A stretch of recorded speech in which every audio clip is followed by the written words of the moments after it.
Other stories we're covering in today's world. President Obama's Supreme Court pick visits two top Democrats today. The Capitol Hill visits come one day after the president announced Chief Judge Merrick Garland to fill Justice Antonin Scalia's vacancy. Jason Calvi is on Capitol Hill with the latest. Jason.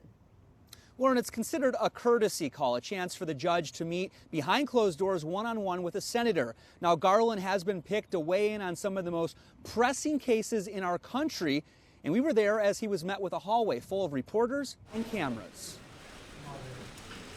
D.C. Chief Judge Merrick Garland meets Senator Patrick Leahy, the top Democrat on the Senate Judiciary Committee.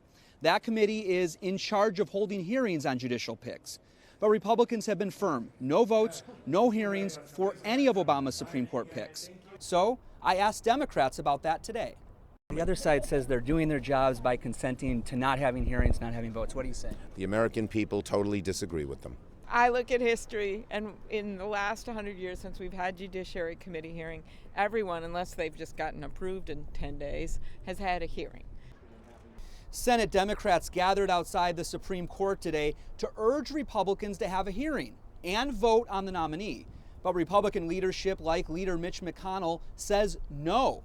So does the fresh off the campaign trail Senator Marco Rubio. My position remains the same. I mean, I don't see the point of it. I know enough about his record to know I wouldn't support him, and I know enough about the position in general to say, number one, I don't think we should be moving forward on a nominee in the last year of this president's term. I would say that if it was a Republican president. The White House says the Republican chairman of the Judiciary Committee, Chuck Grassley, will be meeting with the nominee at least after the Senate's two-week recess. At least 5 other Republicans say they would meet with this nominee as well. Now, the senator of Arizona, Jeff Flake, says that if Hillary Clinton wins the White House in the fall, that the Senate should then at that point move forward with Garland's nomination. Lauren? Jason, why is that? The idea being that Secretary Clinton would likely nominate somebody even more liberal than Garland. But I should add that the Susan B. Anthony list said yesterday that they don't know this nominee, but they say whoever President Obama picks would likely support abortion. Jason Calvi at the Capitol. Thank you, Jason.